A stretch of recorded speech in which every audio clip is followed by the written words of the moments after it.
আমরা অল্প সময়ের মধ্যে ই-কমার্স অ্যাসোসিয়েশন অফ বাংলাদেশ এবং যারা ফ্রিল্যান্সার আছে তাদের সাথে আমরা বসবো, বেসিসের সাথে বসবো।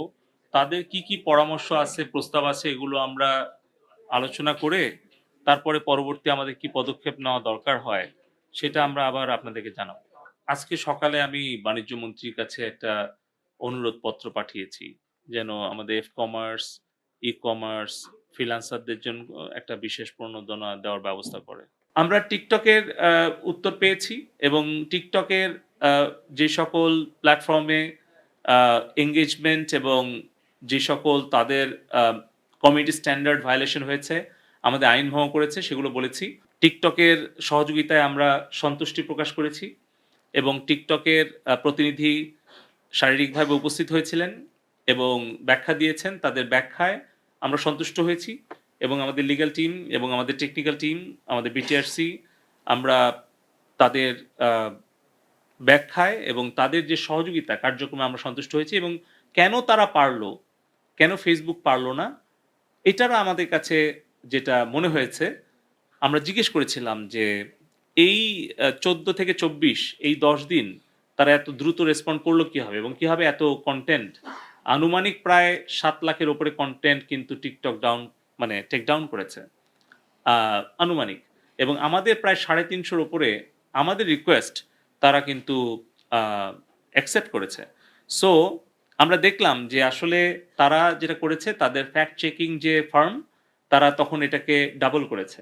তারা তাদের এআই যে টুল সেটা আবার তারা কিউরেটেড করেছে এবং তারা বাংলাদেশের এই সাম্প্রতিক সিচুয়েশনটা তারা এমার্জেন্সি সিচুয়েশন হ্যান্ডলিং এর জন্য তারা এমার্জেন্সি এফোর্ট দিয়েছে এবং তাদের রিসোর্সটাকে তারা স্কেল আপ করেছে।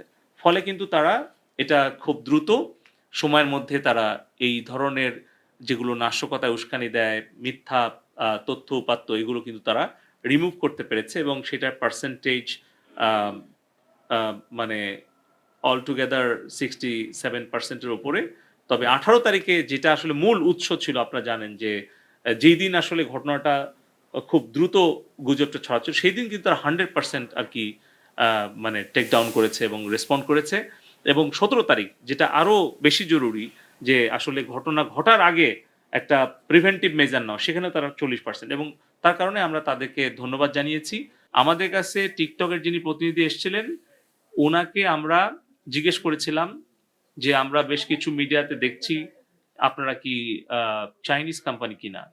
উনি বলে গিয়েছেন যে ওনারা চাইনিজ কোম্পানি না, ওনাদের operation, management, data, everything separate করা, সেটা ইউএস, সিঙ্গাপুর এইরকম জায়গা। আর ওনাদের কোম্পানি কোথায় রেজিস্টার্ড বা কোথায় ওনাদের ধরেন কোম্পানি রিটার্ন দেয়, এটা তো আসলে আমরা জিজ্ঞেস করতে পারি না। কিন্তু উনি দায়িত্ব নিয়ে বলে গেছেন যে টিকটক চাইনিজ কোম্পানি না।